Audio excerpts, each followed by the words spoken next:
Voilà, c'est des images qui font énormément réagir sur les réseaux sociaux. Christophe Di Pompeo, ça vous choque ces images? Je pense que la réponse du CRS par rapport à l'handicapé n'est pas proportionnée. Et même si on voit l'handicapé derrière qui essaye de le poursuivre, etc., je pense qu'il y avait autre chose à faire. Ouais, Voilà. C'était pas vraiment pas proportionné, je pense que c'était... Comme la dame, le couple qui a été jeté à terre aussi. Alors, le couple, on n'a pas les détails. Voilà, on n'a pas les détails, mais c'est vrai que les images sont plutôt choquantes. Je ne sais pas, et aujourd'hui, la préfecture nous dit que la dame a essayé de prendre une grenade, de voler une grenade à un CRS. Ouais, bien sûr. Mais je ne sais pas. Moi, il y a deux images qui m'inquiètent. Donc, il y a la dame qui se fait bousculer, ouais. D'accord. Et puis, vous voyez un policier qui jette une grenade en cloche. Ils n'ont pas compris que ça, c'était au sol, les grenades, pour éviter de faire mal aux gens. Ça, c'est les deux images. Maintenant, l'handicapé, il est en train de poursuivre le CRS. Mais il allait vachement vite. Moi, en tout cas, ça, on l'a vu. Vous voyez, ma voix, ça, c'est pas ma voix. Hein. C'est que le gazage qu'a pris le handicapé, j'ai pris exactement la même chose. D'accord. Ça fait 8 semaines que j'ai pas retrouvé ma voix. Donc on aimerait bien savoir un petit peu la composition qu'il y a dans ces cartouches de gaz. D'accord. Ça, on le voit tous les jours. Maintenant, c'est pas la majorité des policiers. Hein. Bien évidemment. Attention. Mais comme quand il y a des violences, on passe aussi notre temps à dire que c'est pas les gilets jaunes. Comme on dit certains syndicats, il y a des policiers qui sont très bien, et puis il y en a d'autres qui ont des courants d'air entre les deux oreilles. Oui, et puis il y a peut-être la fatigue, il y a peut-être l'énervement, il y a peut-être le fait que ça dure depuis 16 semaines, et qu'au bout d'un moment, ça commence à être fatigant pour eux aussi. Ah mais vous croyez quoi, que je suis pas fatigué, moi ? Moi, je suis très fatigué aussi, mais à un moment donné, on va au bout de nos revendications, on aimerait être entendu sur nos revendications, et que les gars qui ont été élus au Parlement puissent agir aussi en fonction de nos revendications, et non pas servir leur maître qui est Emmanuel Macron, tout simplement. Non, en tout cas, voilà, vous voyez que ces images, on les montre comme on montre les images de violence. Ça fait quand même 7 semaines on les a montrées plusieurs fois, et quand elles existent... Maintenant, j'aimerais juste, à un moment donné, qu'on arrête de faire des effets de loupe sur des conneries comme l'antisémitisme, parce qu'il y a un mec qui se met à gueuler en pleine rue contre Finkielkraut, qu'on arrête de nous traiter de tous les fléaux. Hein. Le seul fléau dans lequel on n'est pas responsable aujourd'hui, les Gilets jaunes, c'est l'élection de Macron. Ça me va. Mais qu'on revienne essentiellement à ce que l'on désire avoir, ce que l'ensemble des Gilets jaunes et pas mal du peuple, parce qu'aujourd'hui je suis la preuve vivante que des Gilets jaunes qui viennent m'attraper en pleine rue, d'accord, me disent on vous soutient, je ne suis pas Gilet jaune, mais on vous soutient. Alors on me soutient à la fois par rapport au préjudice que j'ai commis, mais aussi par rapport à nos idées. D'accord. Mais vous pensez quoi des Gilets jaunes qui se menacent entre eux, comme Ingrid Levavasseur qui est menacée, par exemple, parce qu'elle veut monter une liste et qui est insultée, qui est menacée. Alors, et c'est le cas d'autres Gilets jaunes. Vous en pensez quoi de ça? Je l'ai dit sur d'autres plateaux, je ne cautionne aucune violence, d'accord. Je suis connu et reconnu pour mon pacifisme. J'ai eu l'occasion d'échanger avec pas mal de personnes. J'ai eu l'occasion d'échanger avec Ingrid. On n'est pas d'accord, et c'est pas parce qu'on n'est pas d'accord qu'il faut se mettre des pains plein la tronche, d'accord. Moi, tous les gens qui n'étaient pas d'accord avec moi, ça a toujours été cordial, parce que quand je leur dis si on discute, c'est pour discuter cordialement. Okay. Donc vous condamnez les menaces qui sont faites contre ces gens-là? D'accord, oui, complètement. Maintenant, il est vrai qu'on peut s'apercevoir que dans le mouvement des Gilets jaunes, pas mal de gens peuvent être en désaccord par rapport à leurs idées. C'est pas du désaccord, c'est qu'on était tellement divisés pendant 40 ans que chacun veut donner de sa voix. Mais qui représente les Gilets jaunes? Alors c'est Ingrid Levavasseur ou c'est vous, par exemple? C'est le mouvement. Oui, mais ça veut rien dire, c'est le mouvement. C'est le mouvement. C'est ça qui empêche toute négociation. Dans l'absolu, aujourd'hui, il est important de fédérer et de pouvoir construire. À partir du moment où on aura fédéré et construit, je pense que des têtes se dégageront et pourront, à ce moment-là, s'asseoir autour d'une table, d'accord, et pouvoir discuter avec les personnes compétentes, qui peuvent être des députés, quels qu'ils soient, de quelque bord qu'ils soient, voire avec le président ou le gouvernement. Aujourd'hui, comment vous voulez discuter avec un Castaner ou un Macron qui violente son peuple? Enfin, n'exagérons pas. Monsieur Morandini, je vous montre. Non, mais je vois. Merci. Effectivement, je vois. Mais à un moment vous donné, considérez... je sais pas quelle est la démocratie aujourd'hui en Europe qui tire sur son peuple quand il n'est pas d'accord. Non, mais qui tire, on a l'impression qu'on tire à balles réelles quand vous dites ça à chaque fois. Qui tire avec une balle de flashball qui fait autant de mutilations qu'en guerre 14-18. Un mec qui perd sa main, qu'est-ce qu'il fait? Un mec qui perd son œil, qu'est-ce qu'il fait? Qu'est-ce que je vais devenir moi aujourd'hui?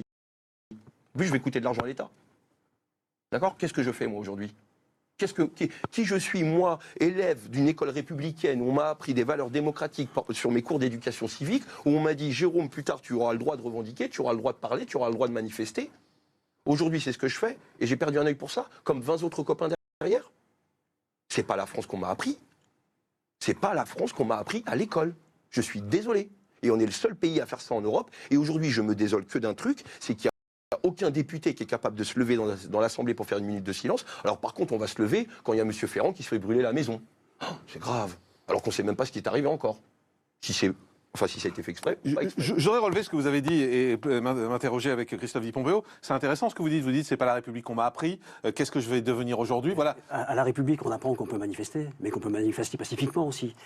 Les policiers sont là pour protéger la population, qui n'est pas gilet jaune. Et pour protéger les institutions aussi. C'est pas l'impression qu'on a aujourd'hui. Etc. Si vous ne pouvez pas violenter, agresser la police, comme je l'ai vu dans certaines images, et dire, c'est pas la République qu'on m'a appris à l'école.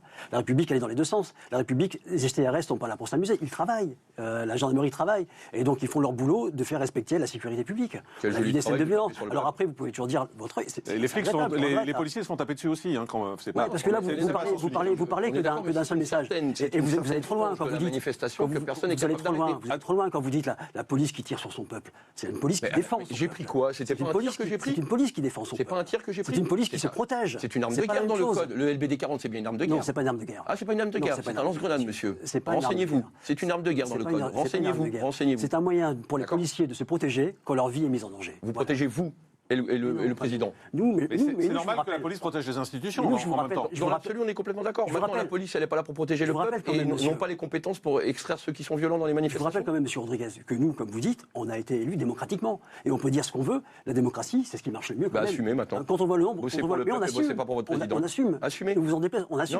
Quand on voit le nombre de peuples aujourd'hui, quand on voit en Afrique qui réclament aujourd'hui la démocratie, quand on voit en Algérie les tensions qu'il y a, etc.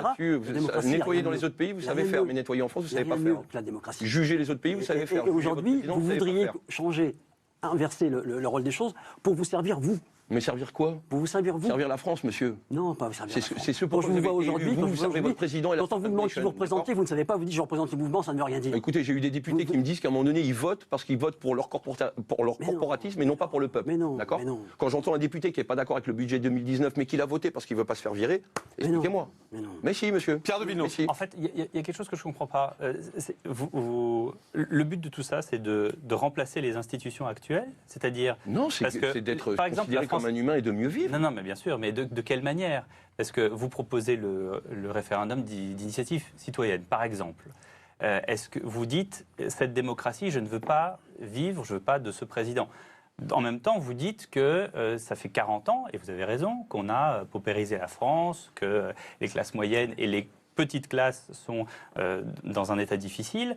Est-ce que votre but aujourd'hui, c'est de vous supplanter aux institutions, de changer les institutions? Quel est le but du jeu? J'arrive pas très bien à savoir où vous voulez en venir. Le but du jeu, c'est que ces gens-là qui sont élus... Donc vous attendez encore de la République actuelle qu'elle solutionne le problème. Qu'elle solutionne le problème, que le peuple a aujourd'hui des besoins qu'ils n'ont plus depuis 40 ans. Moi, je l'ai dit sur un autre plateau, quand on revient sur l'écologie, d'accord, génération sacrifiée, ça fait 40 ans qu'on prend des crises. D'accord, les unes sur les autres. Et qui c'est qui payons? C'est nous. La dernière en date, 2008. C'est nous qui avons remboursé des banques qui sont pleins de pognon, mais c'est nous qui avons aidé les banques. Qu'est-ce qu'on reçoit aujourd'hui en retour? Rien. Génération polluée. Je suis un gamin qui a été sevré au biberon bisphénol A. J'ai joué avec des jouets phtalates sur des sols amiantés. On s'est pris de Tchernobyl. D'accord. Je vous raconte pas les vaccins. Voilà. Donc on est concerné par ça. Mais ça, apparemment, ils n'ont pas l'air de l'entendre. Mais je suis pas là pour dégager le président. J'ai du respect. Justement, j'ai du respect pour savoir. Moi, j'ai du respect pour la fonction de président de la République. C'est les valeurs républicaines sur lesquelles j'ai été élevé, ou du moins éduqué. J'ai du respect pour l'Assemblée nationale, pour des gens qui votent des lois. Mais aujourd'hui, on s'aperçoit quoi? Que ces gens-là qui sont élus, alors les derniers de LREM, ils me font bien rire, on n'est pas responsable de ce qui s'est passé depuis 40 ans. On vous a pas non plus mis un couteau sous la gorge pour vous faire élire. D'accord? Vous vous êtes présenté pour arranger un peu mieux la France. Quand on voit qu'ils sont en train de pouvoir dit ça du précédent. Voilà. Donc à un moment donné, quand on voit que ces gens-là sont là pour servir leur président et qui ne votent que par corporatisme et non pas un vote pour le peuple pour que nous on puisse aller mieux, je me dis qu'il y a un souci. Aujourd'hui, je finirai juste là-dessus. À un moment donné, quand je vois des petits patrons à qui on les taxe à hauteur de 37% et Total ne paye aucun impôt ou très très peu. Pourquoi on ne travaille pas pour les petits patrons? Pourquoi on ne travaille pas pour les ouvriers? Pour ceux qui font vivre la France, cette colonne vertébrale que l'on est tous, des gilets jaunes ou pas gilets jaunes, le peuple français, pourquoi ces gens-là ne travaillent pas pour nous? Jérôme Rodriguez, quand vous dites nous, ça fait plusieurs fois, vous avez dit dans votre discours, le peuple veut, le peuple veut. Le peuple, c'est vous? Le peuple, c'est tous ceux qui représentent la France et qui font vivre et redorer l'image de la France à l'échelle mondiale. Parce que le peuple les a élus, ces députés. Ouais. Les gilets jaunes ne sont pas le peuple. Qui se mettent au boulot pour eux. Les gilets jaunes ne sont pas le peuple. Mais c'est pas vous le peuple. C'est pas vous le peuple. C'est la France, c'est pas moi le peuple. Je représente une personne parmi Voilà, 67 exactement. millions Mais de quand vous personnes. dites le peuple veut, là, pour moi, aujourd'hui, en France, le peuple a élu ses députés. Ouais, qui se mettent au boulot pour eux. Parce que pour l'instant, ils sont en train de détruire la France. D'accord. Ils ont augmenté les retraites. Ils ne s'occupent pas des handicapés. Ils ne s'occupent pas des femmes seules. Ils ne s'occupent pas des gens qui travaillent. Ils appauvrissent la France. Mais vous êtes, à un on est moment d'accord donné, on vous est avez d'accord des pour, pauvres, vous on avez est des d'accord riches, il y a pour dire que pauvres vous n'êtes pas le représentant du peuple. On n'est pas le représentant. Vous êtes Ce sont les représentants du Vous peuple. êtes le représentant de 40 000 personnes qui étaient dans la rue ce week-end. Non. Ce sont les représentants du peuple. D'accord. On est Nous, d'accord. on est le peuple qui donnons de la voix, qui exprimons un besoin, un ressenti. Et vous êtes D'accord. 40 000. Vous êtes On est 40 000. On n'est pas 40 000. Arrêtez, monsieur Morandini. C'est une question que je vous pose. Je vous pose la Ah, question. mais- Je vous pose la question. Ça, c'est de la fausse information. 40 000, ça veut dire 36 000 communes, un gilet jaune et un bras dans chaque ville de France. Il faut arrêter de se foutre de la gueule du monde, sincèrement. À un moment donné, on a bien compris qu'à partir de, en dessous de 1 milliard, le gouvernement ne sait pas compter. D'accord. Ça, côté le pognon, ils savent faire.